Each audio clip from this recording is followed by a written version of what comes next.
Fala pessoal, sejam muito bem-vindos a mais uma análise por aqui. Hoje a gente vai destrinchar como o sistema jurídico brasileiro construiu uma verdadeira fortaleza para combater aquelas famosas artimanhas nos tribunais. Nosso foco é a anatomia do artigo 81 do Código de Processo Civil e a gente vai ver como a lei penaliza a má-fé de um jeito simplesmente implacável. Olha só essa frase. Ela resume perfeitamente o nosso papo de hoje. A ideia do legislador não foi só dar um tapinha na mão de quem age mal.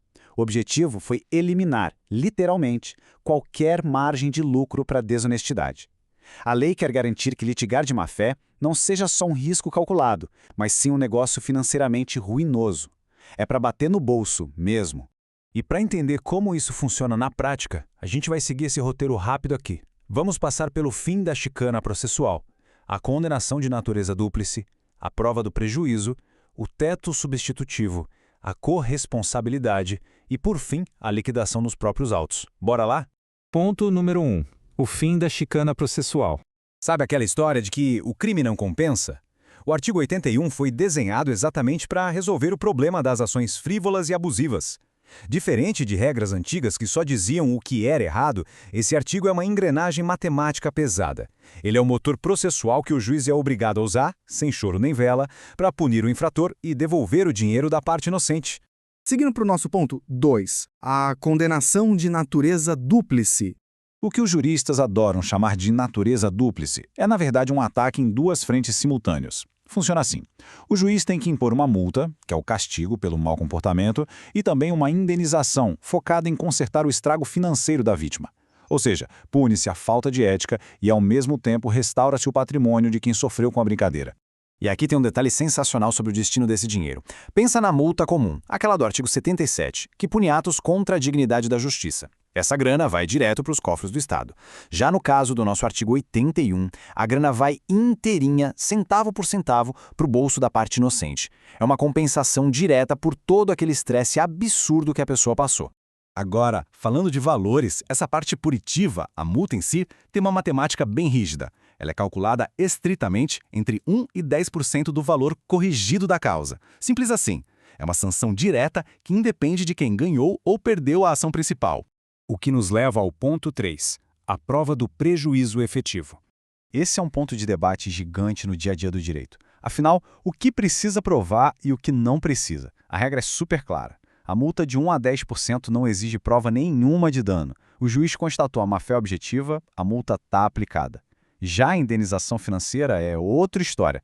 Para receber, a vítima precisa botar no papel e provar de forma inequívoca o prejuízo que sofreu.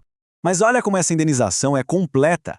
Ela busca a restauração absoluta, a famosa restitutio integrum. Ela não só reembolsa as despesas do processo e as perdas financeiras concretas, como também, e isso é muito importante, cobre os honorários contratuais do advogado. Aquele dinheiro que a vítima tirou do bolso para contratar alguém só para se defender de uma ação de má-fé, pois é, o fraudador vai ter que pagar isso também. Quarto ponto, o teto substitutivo. Imagina a seguinte situação. O sujeito mal-intencionado entra com uma ação predatória de só R$ 100, ou uma briga de família em que não dá para estipular um valor financeiro. Se a gente aplicar 10% de multa nisso, 10% de quase nada é nada, concorda? Antigamente o pessoal se aproveitava muito disso porque a multa ficava tão barata que acabava incentivando a má-fé. Para consertar esse furo no sistema, a lei criou um gatilho excelente. O juiz simplesmente ignora a porcentagem do valor da causa e aplica um teto substitutivo, uma multa fixa que pode chegar a até 10 vezes o valor do salário mínimo atual. Acabou a palhaçada de pagar trocado por agir de má-fé. Ponto número 5, a corresponsabilidade processual. E se uma galera se juntar para trapacear o sistema? A regra geral é a proporcionalidade. Cada um paga a multa de acordo com o seu interesse na causa. Mas atenção! Se ficar provado conluio, ou seja, que eles se uniram de propósito para ferrar a outra parte, a regra cai por terra e a responsabilidade vira solidária. Isso é um pesadelo para o fraudador, porque a vítima pode exigir a dívida inteira de um único membro do grupo. Normalmente, ela vai cobrar de quem tem mais dinheiro na conta, né? Chegando no nosso sexto e último ponto, liquidação nos próprios autos. Na prática, como a gente transforma tudo isso em dinheiro de forma ágil? Primeiro, o juiz constata a desonestidade e já na sentença obriga a reparação. Se o valor exato ainda não for conhecido, a gente entra na fase de liquidação. E o grande pulo do gato é, tudo isso acontece dentro do mesmo processo. A lei proíbe expressamente que a vítima seja arrastada para um processo totalmente novo. É eficiência pura para evitar mais dor de cabeça. Essa tabela resume a ópera de forma genial. Multa comum e excepcional não precisam de prova de dano.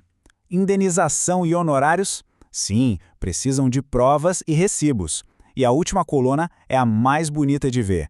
100% desse dinheiro tem um único destino.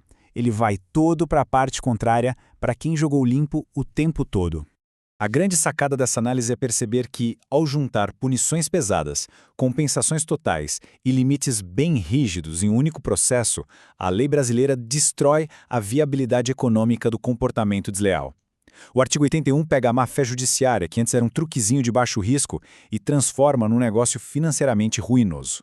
E tudo isso deixa a gente com uma provocação bem interessante. Será que o nosso processo civil finalmente criou imunidade contra o abuso de direitos? Será que essa engenharia pesada vai ser a barreira definitiva contra as chicanas nos tribunais? Ou o pessoal mal intencionado ainda vai achar alguma brecha lá na frente? Fica aí a reflexão para a gente pensar. Muito obrigado por acompanhar essa análise até aqui, pessoal. Um grande abraço, continue estudando e até a próxima!